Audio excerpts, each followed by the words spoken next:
जय बोलो देवादिदेव 1008 श्री भगवान महावीर स्वामी की जय। अहिंसा परमो धर्म की जय। परम पूज्य आचार्य गुरुवर श्री विद्यासागर जी महाराज की परम पूज्य मुनि श्री 108 प्रमाण सागर जी महाराज की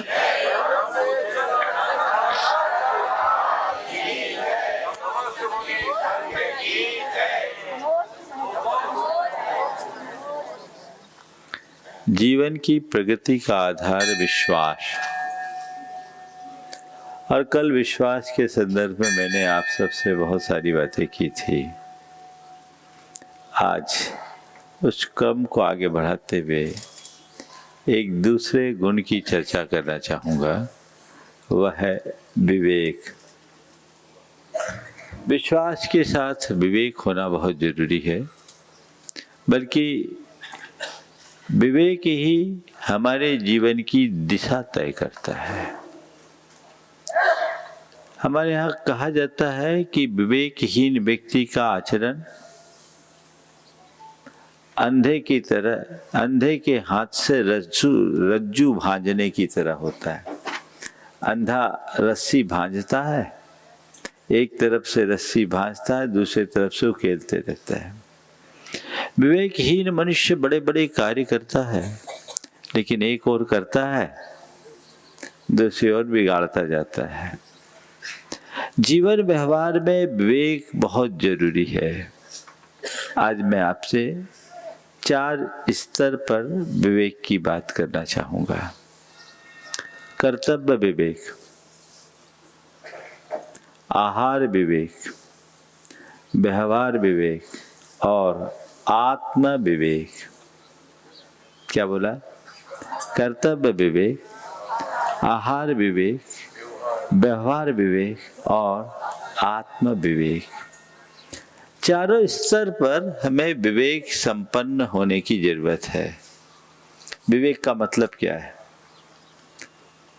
पढ़ लिख जाना विवेक है? नहीं। अंदर की समझ के विकास का नाम विवेक है। विवेक का मतलब होता है सूझबूझ, समझ, सही समझ। विद्वान होना अलग बात है और विवेकी होना अलग बात है। कोई जरूरी नहीं कि जो विद्वान हो विवेकी हो, और ये भी कोई जरूरी नहीं कि जो अपढ़ हो अविवेकी हो।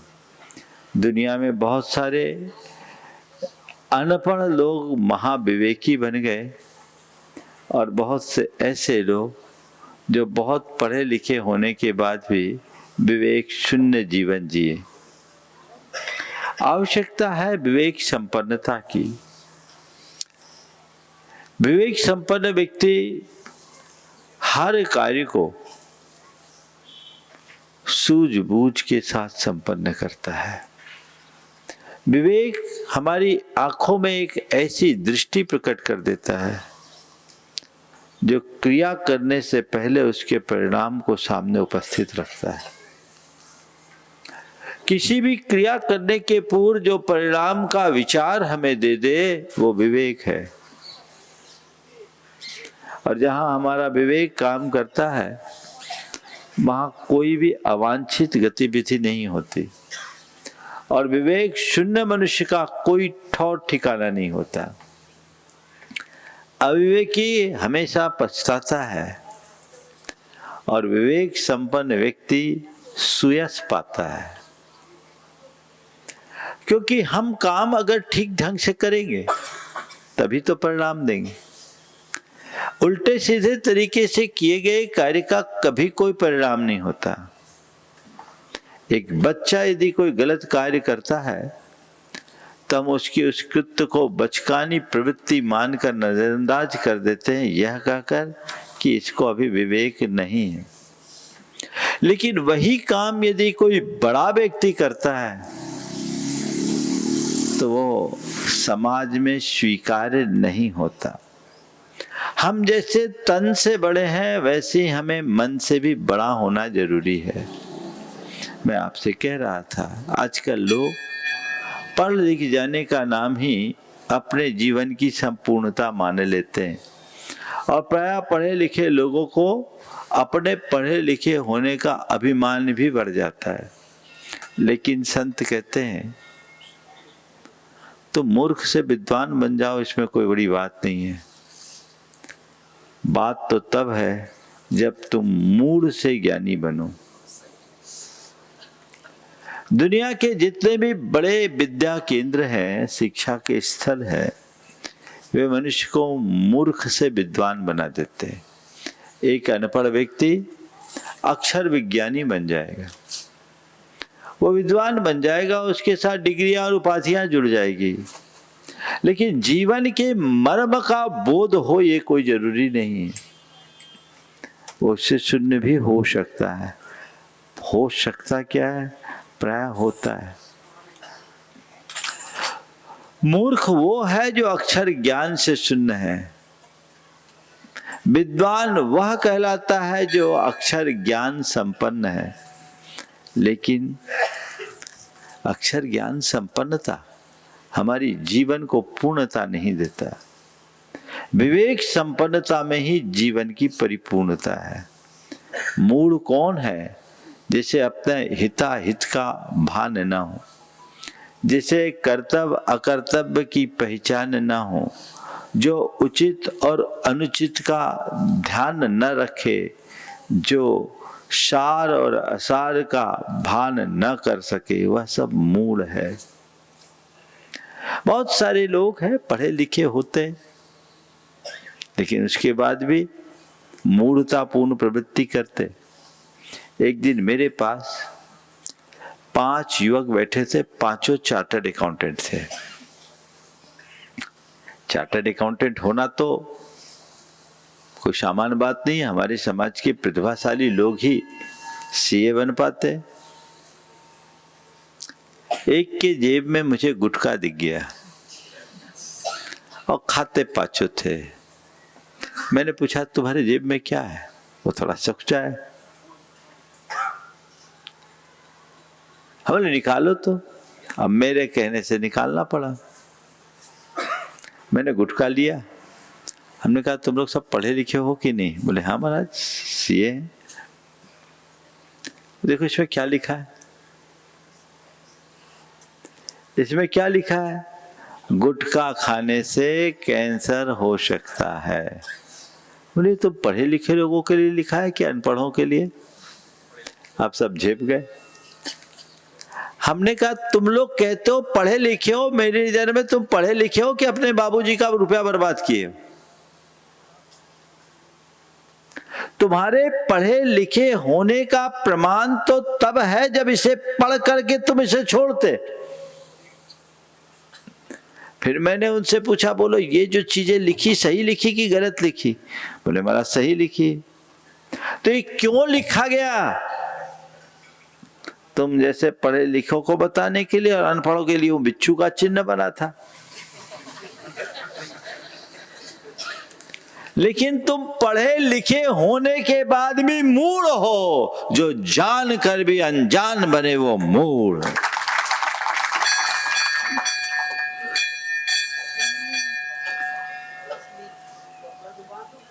ये सब मूढ़ है और आज ये दुनिया मूढ़ लोगों से भरी है।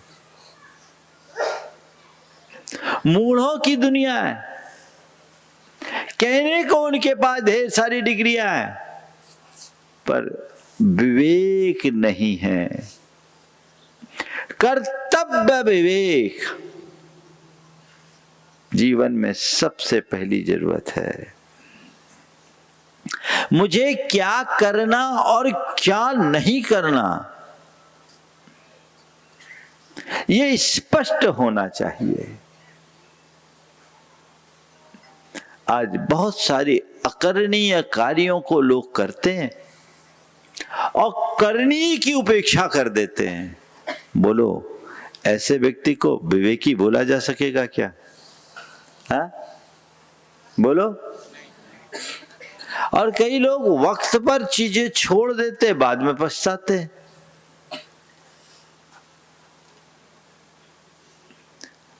संत कहते सदैव अपने कर्तव्य का ध्यान रखो और कर्तव्य का विवेक रखते हुए जो भी कर्तव्य है उसे निष्ठा पूर्वक संपन्न करो। मेरा कर्तव्य क्या है? कभी सवाल आया आपके मन में, मेरा कर्तव्य क्या है? बोलो। पहला कर्तव्य, अगर मैं परिवार का प्रमुख हूं तो परिवार का ठीक तरीके से संचालन करना, परिवार के एक एक सदस्यों के हितों का ध्यान रखना, उनका अच्छे से भरण पोषण करना, सबके जीवन का विकास करना, ये पहला कर्तव्य है। ये हमारी प्रायोरिटी में हो, आपकी प्रायोरिटी में होना चाहिए। समग्र परिवार को साथ लेकर चलने का मनोभाव,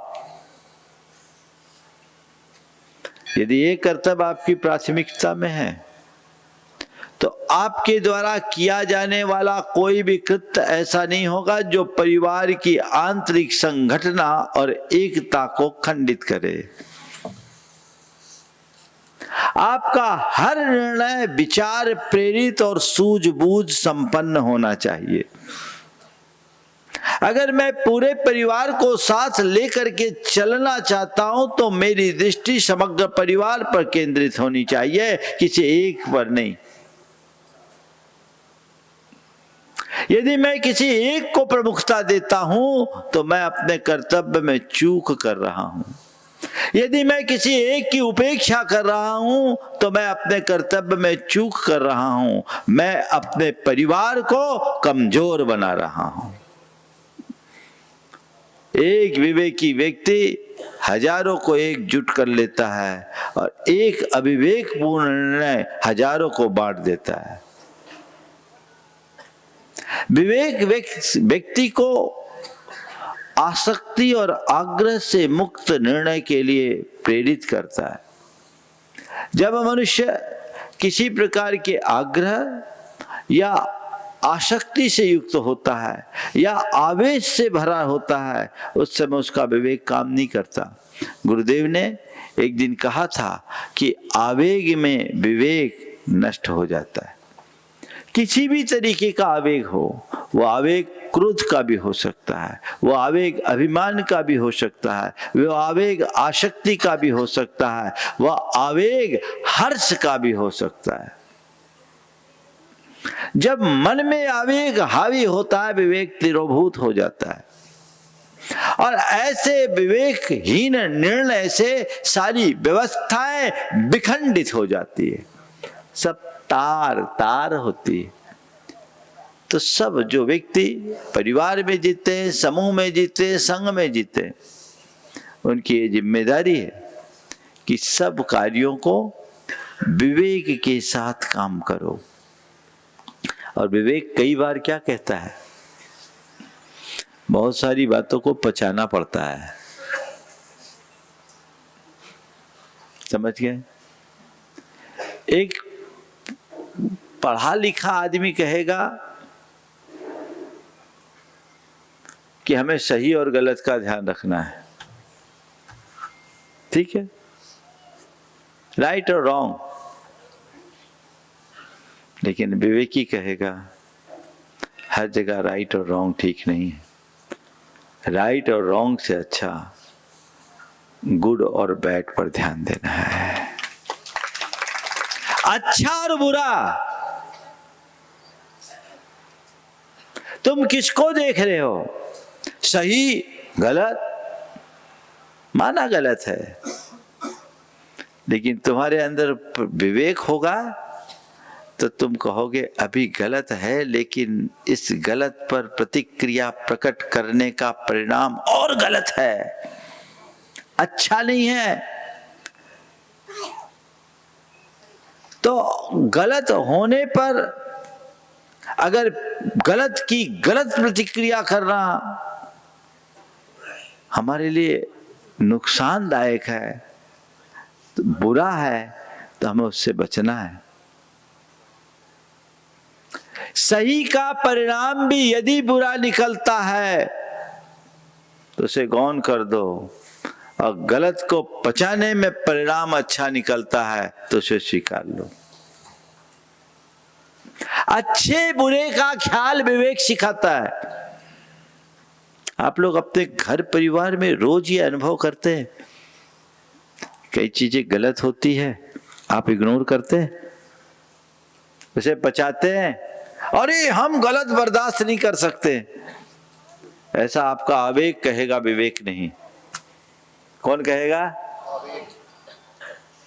और आवेग तो बहाएगा, विवेक में ठहराव है। कब क्या कहां कैसा किस परिस्थिति और प्रसंग में कहने योग्य है, हमें वही कहना और वही करना, यह कर्तव्य विवेक है। हमने गुरुदेव को देखा, उन जैसा दूरदर्शी और विवेक संपन्न साधक इस धरती पर अब आने वाले शताब्दियों में नहीं होगा। उनके जीवन के कई निर्णय ऐसे हुए जो प्रथम दृष्टिया हम लोगों को अच्छे नहीं लगे, अच्छे नहीं लगे, लेकिन हम लोगों ने फॉलो किया, क्योंकि हम लोगों को भरोसा था कि आज हमें अच्छे नहीं लग रहे, लेकिन उनके नजर में जो अच्छा वही अच्छा है। दो प्रसंग सुनाता हूं। हमारे संघ में एक महाराज थे। गुरुदेव का निर्णय कैसा होता वो मैं बता रहा हूं, उनका शासन का तरीका क्या था। वे महाराज किसी दूसरे संघ में गए। दूसरे संघ में जाने के बाद वहां उनने एक पद ले लिया। उनके साथ एक अलग जी थे। उनके इस निर्णय से वो अपने आप में बैक हो गए। आचार्य महाराज की आज्ञा से गए थे, वापस आ गए। आचार्य महाराज से संपर्क हुआ, उनने कारण बताया, इस वजह से आ गए। आचार्य महाराज ने उन अलग जी को 2 महीना एक अलग गांव में रखा, अकेले। अब बताओ, उनने तो अच्छा खासा काम किया था। आचार्य महाराज जी की आज्ञा के विरुद्ध जो काम हुआ था उसका निषेध करके वे अलग हुए। अब उनको दंड रखना पड़ा, 2 महीना अलग रखा। हम लोगों को बड़ा अटपटा लगा। हमारे ही पास से उनको भेजा था, वापस उनको हमारे पास आने की इच्छा थी। 2 महीना आचार्य महाराज ने अलग रखा। लगा कि क्या निर्णय है, लेकिन गुरु जी है, उनके आगे तो किसी को बोलने की हिम्मत ही नहीं, और सिरोधार भी रहती थी, स्वीकार भी रहती थी। 2 महीने बाद फिर उनको हम लोग मिले, भेजा। हमने गुरुदेव से पूछा, गुरुदेव एक बात समझ में नहीं आई। तो गुरुजी ने जो बात कही, ये विवेक का उत्कृष्ट उदाहरण है। गुरुदेव ने कहा, अगर मैं पहले से भेज देता तो यही संदेश जाता, यह सब प्री प्लान्ड था। क्या था? प्री प्लान्ड था। सामने वाले को कहने का मौका मिल जाता। ये विवेक है।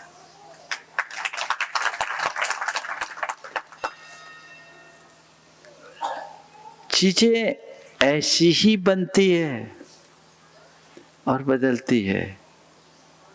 कई बार कई ऐसे प्रसंग जो जीवन में घटे,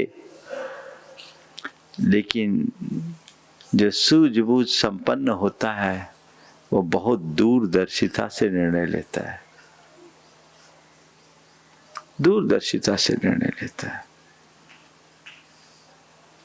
ऐसे कई प्रसंग हैं जिनको अब मैं सार्वजनिक रूप से कहना उचित नहीं समझ रहा हूं, लेकिन जिसमें हमने देखा कि उन्होंने अच्छे को प्रमुखता दिया, सही को गौन दिया। आप सबसे भी मैं ये कहना चाहता हूं, जीवन व्यवहार में सही गलत और अच्छे बुरे के बीच में जब कभी चुनाव का मौका आए, अच्छे और बुरे को पकड़ना, सही गलत को गौन कर देना। कर्तव्य विवेक तभी होगा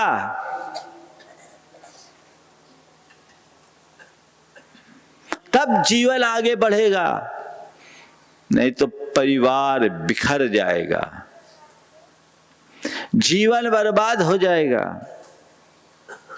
थोड़ी थोड़ी बातों में लोग अपने इस तरह की नकारात्मक प्रतिक्रियाएं कर देते हैं, नतीजा सब कुछ नष्ट भ्रष्ट हो जाता है।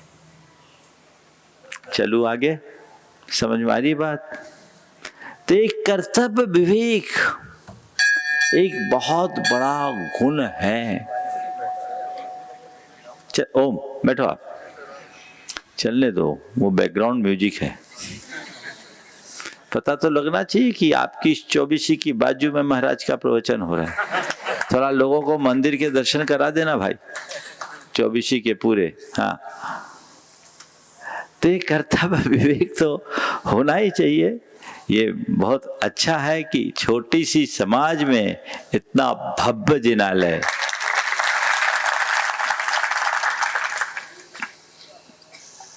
बहुत सारे लोग पहले ऐसे विवेकपूर्ण कार्य किए जो आज हम सबके लिए बड़े बड़े उदाहरण बन गए। हमें भी कोई भी कार्य करते समय उसके दीर्घकालिक हितों की रक्षा का ख्याल रखना चाहिए। दूसरा है आहार विवेक। क्या खाना क्या नहीं खाना, इसका विवेक होना चाहिए कि नहीं? हाँ, हेल्थ कॉन्शियस होना चाहिए। मैं आप सबसे पूछता हूं, आप लोग भोजन क्यों करते हो? बोलो। हाँ, जीने के लिए खाते हो कि खाने के लिए जीते हो? हाँ, सही उत्तर क्या है? आप बोल रहे हो हम लोग खाने के लिए जीते हैं, आप जीने के लिए खाते हो। नहीं, इसे थोड़ा संशोधित कर लेते हैं। हम सबको जीने के लिए खाना चाहिए, झगड़ा खत्म हो जाएगा ना, हमारे और आप में भेद ही खत्म हो जाएगा। अब आप अलग हम अलग, हमको आप लोग सुपरमैन मत बनाओ। हम लोगों से यही एक बड़ी चूक होती है कि हम अपने आदर्शों को अपने से ऊपर उठा के रख देते हैं और ये तय कर लेते हैं कि इस लायक केवल वही हैं, हम तो यही लायक हैं, हमको फर्श पे बैठना है और हम फर्श ही के लायक हैं, जैसे वैसे ही रहना, हमें सुधरना नहीं है। कैसे बदलेगा? हमें जीने के लिए खाना चाहिए, तो वही भोजन लीजिए जिससे शरीर पर कुछ दुष्प्रभाव न पड़े। कैसा भोजन लीजिए? दुष्प्रभाव न पड़े। आप कुछ भी खाओगे तो क्या परिणाम निकलेगा? हाँ, फिर दवा भी खानी पड़ेगी। पहले लोग घर से बाहर जाते थे तो कलेवा का डब्बा लेके जाते थे, अब आप दवाई का डब्बा लेके जाते हो। यही अंतर है डेवलपमेंट का, है ना? हाँ, 35-40 की उम्र पार करते ही बीमारियां आपके दरवाजे पर दस्तक देना शुरू कर देती है। भोजन के विवेक के अभाव में यही होता, कब खाना, क्या खाना, कितना खाना और कैसे खाना, इसका विचार होना चाहिए। कब खाओ? जब मिल जाए तब खाओ, जहाँ मिल जाए तब खाओ, जितना मिल जाए उतना खाओ, जैसा मिल जाए वैसा खाओ और जहां मिले वहां खाओ, जो मिले वो खाओ। मैं आपसे एक सवाल करता हूं, पेट्रोल की इंजन को केरोसिन से चलाओगे तो क्या होगा? हाँ, बैठेगा ना। आप लोग ऐसी गलती तो नहीं करते ना? अरे महाराज जी, आप क्या समझे, हम लोग पढ़े लिखे हैं। पढ़े लिखे तो हो ही, उसमें थोड़ी संशय, इसीलिए तो बोल रहा हूं। वहां आप इस बात का विवेक रखते हो कि ये इंजन अगर पेट्रोल का है तो इसे पेट्रोल से ही चलाना है, हमें केरोसिन का प्रयोग नहीं करना। तो ये इंजन जो प्रकृति ने हमारे भीतर सेट की है ना, शुद्ध सात्विक आहार के लिए सेट की है, इसमें अटर गटर मत भरो। जब भूख लगे तब खाओ, शरीर को आराम दो।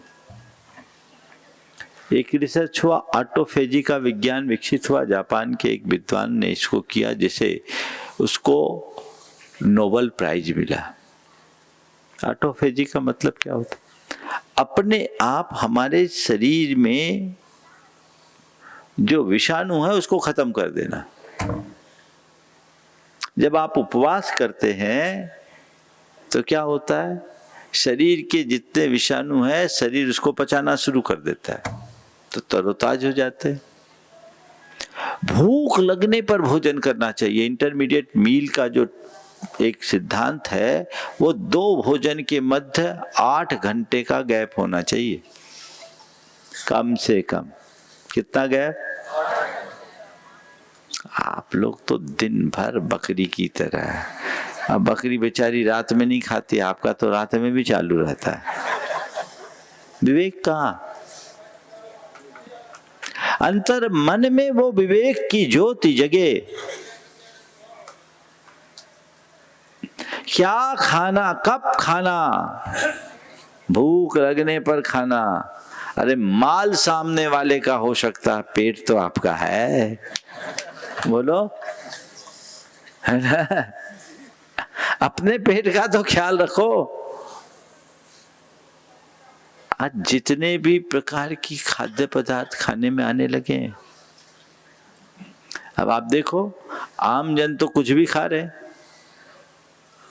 और जो उनका विज्ञापन कर रहे उनसे पूछो वो खा रहे क्या? वो सब डाइटिंग पे रहते हैं, बोलो। आज ज्यादातर लोग मोटापे के शिकार हैं, और मोटापा बीमारी की जड़ है। हमारे शरीर में फैट के माध्यम से चर्बी के अंदर जहर भरा रहता है, हमें उसे डिटॉक्स करने की जरूरत है। खाने का विवेक, भक्ष्याभक्ष का विवेक जीवन के आरंभ से ही होना चाहिए। बच्चों में भी ऐसा संस्कार होना चाहिए। कई बार आजकल बच्चों से कहा जाता है, भैया ये मत खाओ, ये मत खाओ, इसमें ये अशुद्धि, उसमें अशुद्धि, तो उसका उत्तर होता फिर क्या खाएं। ये गलत प्रेरणा है। ये मत खाओ, वो मत खाओ, ये नहीं, हमें क्या खाना चाहिए और क्यों खाना चाहिए, बहुत जगाओ। अंदर संवेदना जागृत कीजिए। अगर अंतर्मन में संवेदना होगी तो आपके मन में फिर वो चीजें खाने की इच्छा ही नहीं होगी, और अपने शरीर के प्रति जागरूकता, अपने सेहत के प्रति जागरूकता होगी, तो आप कुछ भी उल्टी सीधी चीजें खाना ही पसंद नहीं करोगे। एक छोटा सा बच्चा था, 2.5 साल का, 3 साल का होगा, जबलपुर की बात। उसके जेब में मैंने टॉफी देखी, वो 5 स्टार टॉफी थी, ब्रांड था। मैंने ऐसे देखा, बोले बेटा क्या है? बोले मेरी टॉफी है। मैंने कहा देख बेटा, ये टॉफी है, हमने तो सुना इसमें एग होता है। वो बोला, तुरंत मेरे कमरे से दौड़ के निकल गया। मुझे लगा इस बच्चे को बुरा लग गया। लौट के आए, 2-3 मिनट में लौट के आया। बोले कहाँ गए थे? बोले टॉफी फेंकने। टॉफी फेंकने? बोले कहाँ फेंका? बोले नाली में। बोले क्यों फेंक दिया? बोले महाराज जी, जिसमें एग है उसको क्या खाना? जिसमें एग है उसे क्या खाना? 2.5-3 साल का बच्चा, उसने कोई तर्क नहीं किया। गुरु महाराज ने बोला है, जरूर सही होगा। एक दूसरा व्यक्ति मेरे पास बैठा था, बोले किसी और को दे देता। बोले जो हम नहीं खा सकते उसको दूसरे को क्यों खिलाएं? ऐसा विवेक अंतर्मन में जगना चाहिए ना। कुछ कार्यों में तो आप ध्यान रखते हैं, पर बहुत सारे क्षेत्र में आप लोगों का ध्यान नहीं रहता। अपने समाज में आम श्रावक को कोई किसी भी प्रकार का अभक्ष खिलाया जाए तो नहीं खाएगा, मांस भक्षण करने को नहीं तैयार है, शराब पीने को तैयार नहीं है, उसका तो विवेक है। लेकिन अप्रत्यक्ष रूप से जो चीजें उनमें सम्मिलित है उसका विवेक कब जगेगा? कब खाना? जब भूख लगे तब खाना। क्या खाना? जो अच्छे से पच जाए वो खाना, जो पौष्टिक हो और सात्विक हो वो खाना। कितना खाना? भूख से कम खाना, जितनी भूख उतनी कभी मत खाना। और कैसे खाओ? प्रसन्न मन से खाओ। तुम लोग टीवी देखते देखते भोजन करते हो, क्या क्या सटक जाता है पता ही नहीं चलता। चलता है क्या? देखो, मैं अपने जीवन का 3 अनुभव बताता हूँ। हम लोगों को आप लोग आहार कितने शोधन पूर्वक देते हो, लेकिन मेरे साथ 3 घटनाएं घटी। एक बार पराठा ले रहा था, उसमें चलनी का तार बिला निकला, इतना बड़ा। आटा चालने की चलनी होती है, उसका तार था। अगर मैं शोधन करके नहीं लेता तो पेट में क्या जाता है। एक बार स्टेपलर होता है, स्टेपलर का पिन निकला। उन दिनों गुड़ लेता था मैं, विदिशा की बात है, 2000 की। उसमें गुड़ में स्टेपलर का पिन था। क्या वो पॉलीथीन से लाए होंगे, स्टेपलर लगा होगा, डाल दिया। गुड़ का रंग भी वैसे ही, वो पिन भी तांबा का था, वो भी वैसे ही। और एक बार चटनी में मिक्सी की नट निकली। अब बोलो, अब हम जैसे साधुओं के साथ ये हाल है, जिनको आप शोधन पूर्वक देते हो और वो तो हमने शोध लिया।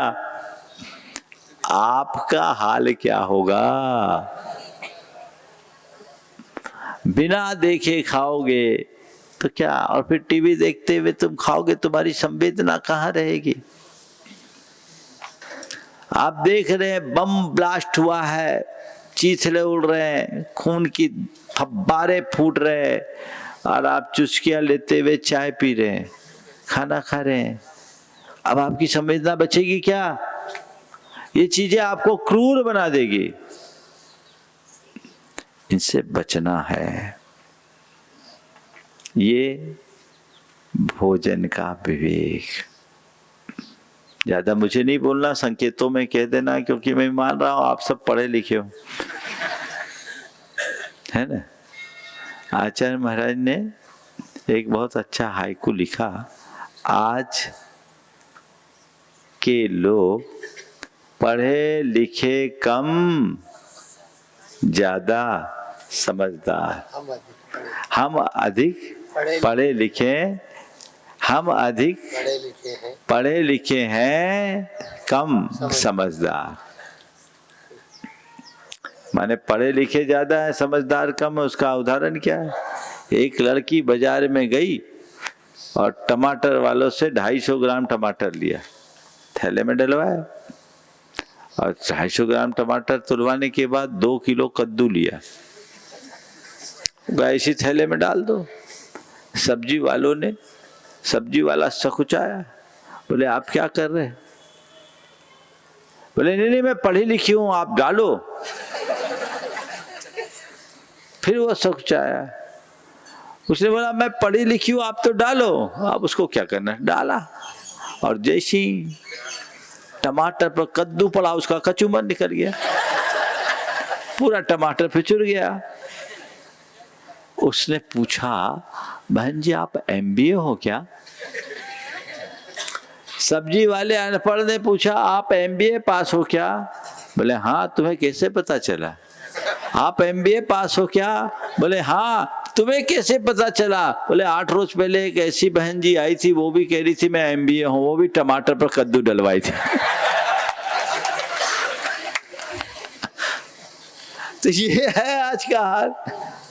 विवेक के अभाव में चीजें ऐसी बिगड़ती है। इसलिए हर काम को विवेक पूर्वक करना।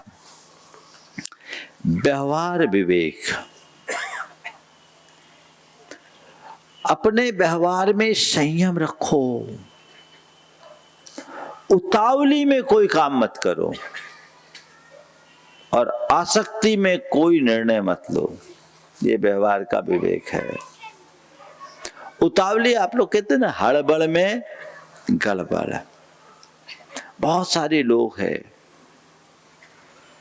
जो बड़े उतावले होते हैं, घटनाक्रम को जाने बिना समझे बिना प्रतिक्रियाएं कर देते हैं, निर्णय ले लेते हैं, फिर जीवन भर पछताते हैं। हमारे यहाँ एक कहावत है, सहसा न विदधीत कार्यम। हड़बड़ में कोई काम मत करो। वो कहानी आप सबको पता है, सुना होगा, आप लोगों ने पढ़ा होगा कि घर में नेवला पलता था, बच्चे को सांप काटने वाला था, नेवले ने सांप को मार दिया, अपनी मालकिन से पुरस्कार पाने की उम्मीद से दरवाजे पर खड़ा हुआ।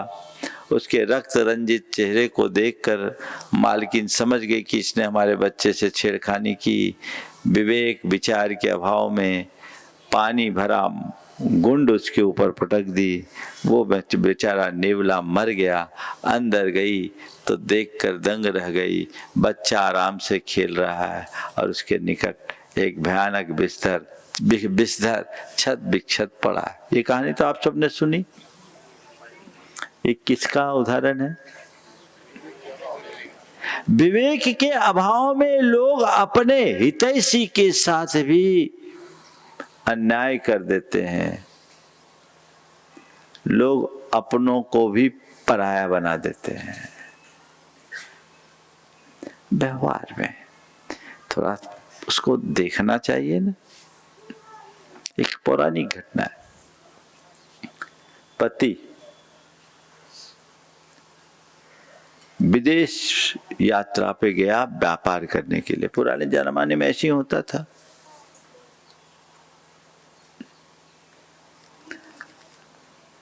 और वह 12 वर्ष के बाद लौटा। लौटने के क्रम में अपार धन कमाया, लौटा और वो सरप्राइज देने के मूड से लौटा। कोई सूचना नहीं दिया। घर आकर देखता क्या है, उसकी धर्मपत्नी किसी युवक के साथ एक पलंग पर लेटी है। युवक के साथ पत्नी को लेटा देखकर वो एकदम तमतमा गया। मैं इनके लिए जान लगा रहा हूं, रात दिन एक करके पैसा कमा रहा हूं और ये यहाँ रासलीला रचा रही है। गुस्सा आया, उसने तलवार निकाली और दोनों का धड़ सिर धड़ से अलग करने के इरादे से तलवार का प्रहार करने ही वाला था कि वहीं उसके हाथ से ही एक बोर्ड लिखा था, सहसा न विदधीत कार्यम। उसे पढ़ा, उसके अंदर का विवेक जागा, आवेग शांत हुआ। उसने तलवार म्यान में रखा। आहट हुई, पत्नी की आंखें खुली, हड़बड़ा कर उठी, अपने बाजू में लेटे युवक को उठाया और कहा, बेटे देख, तेरे पिताजी आए हैं, प्रणाम कर। सामने वाला सुनकर हक्का बक्का। दोनों ने अपने पत्नी ने पति के और पुत्र ने पिता के पैर छुए। तब उसे ठिकाना लगा, तब उसे समझ में आया, अरे ये तो मेरा बेटा था, मैं क्या सोच बैठा। ये कौन है ये बेटा, इतना बड़ा कैसे हो गया? आप गए थे तब ये 3 साल का था, आज ये 15 साल का हुआ है, लेकिन लगता 20 साल जैसा है। देखिए, बहुत ठूला न समाया। और तब उसे पश्चाताप हुआ और लगा कि मैं थोड़ा सा चूक जाता तो अपने ही कलेजे के टुकड़े का टुकड़ा कर देता, अपने ही खून का खून करके अपने जीवन को कलंकित कर लेता। कई बार चीजें वो नहीं होती जो हमें दिखती है। चीजें कुछ और होती है, और हमें जो दिखती है हम वैसा ही, जैसी चीजें हमें दिखती है हम वैसी धारणा बना लेते हैं। उस धारणा के कारण हमारे जो पूर्वाग्रह बनते हैं वो पूर्वाग्रह हमें अपने ही हितैषियों से दूर कर देता है। व्यवहार में विवेक बहुत व्यापक है, समझ रहे हैं? संकेतों में ही बात कर रहा हूं, आगे बढ़ रहा हूं। इस पर पूर्ण ध्यान रखना चाहिए। अंतिम आत्म विवेक। आत्म विवेक यानी आत्मबोध से संपन्न रहो। आध्यात्मिक अर्थ में ये अर्थ है, अपनी आत्मा को पहचानो। मैं कौन हूं, मेरा क्या है, मैं क्या कर रहा हूं, मुझे क्या करना चाहिए, ये विवेक अंदर होना चाहिए। विवेक का अर्थ है विभजनम विवेक, हित अहित का बोध होना विवेक है। कर्तव्य कर्तव्य का ज्ञान होना विवेक है। सार असार की पहचान होना विवेक है, और हे उपादेय का भान होना विवेक है। अपने आत्म स्वरूप को कभी मत भूलो। आत्म विवेक से संपन्न होगे कभी भी गच्छा नहीं खाओगे, और आत्म विवेक से शून्य रहोगे तो संसार में ही भटकते रहोगे।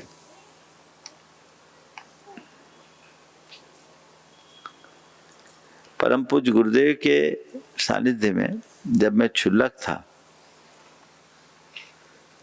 तो मैंने प्रवचन किया बंडा में। उस प्रवचन में शुरुआत थी मेरी, तो मैं मोक्ष मार्ग के बारे में बात कर रहा था। समीचीन श्रद्धान विवेक और आचरण से जीवन आगे बढ़ता है। और विवेक का प्रयोग किया तो गुरु जी ने मेरे प्रवचन के बाद अपना पूरा प्रवचन विवेक पे ही दिया, और उस विवेक के क्रम में उनने एक उदाहरण सुनाया था।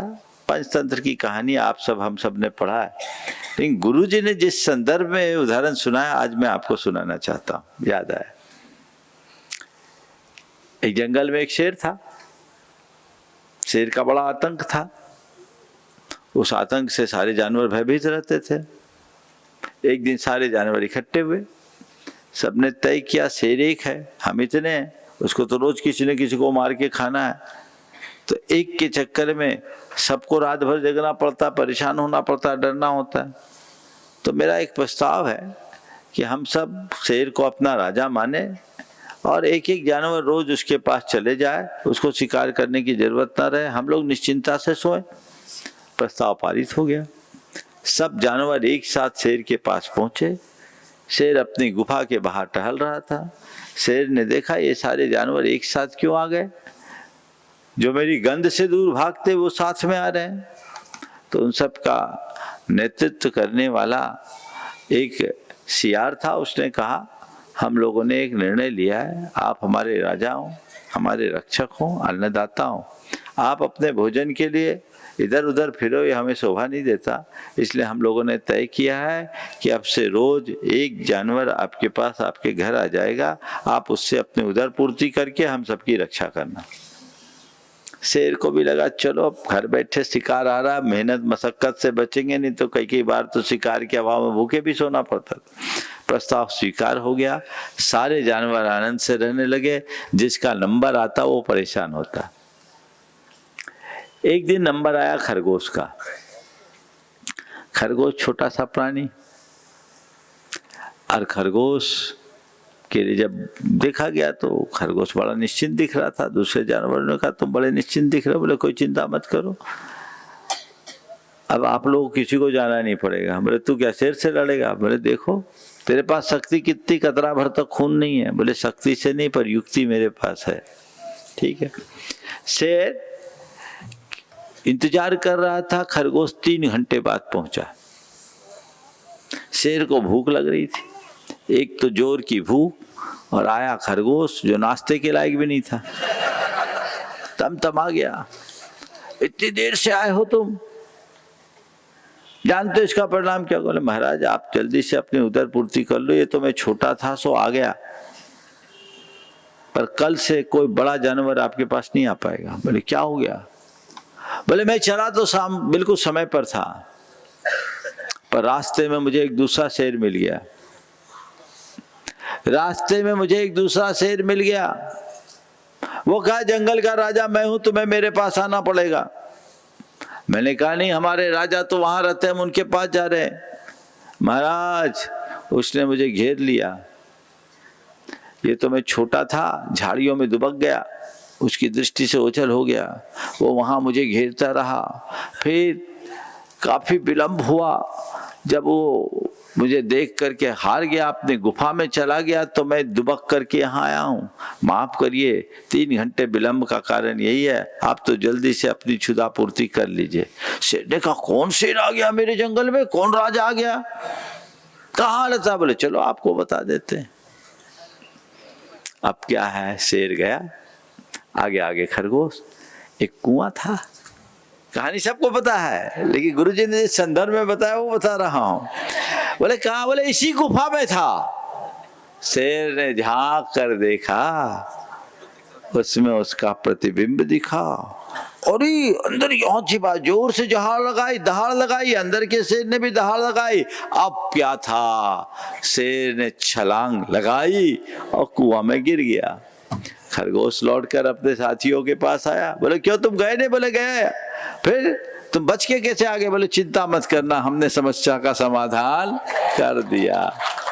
पूरी कहानी आप सबको रोचक लगी है। बस यही आत्म विवेक का उदाहरण है।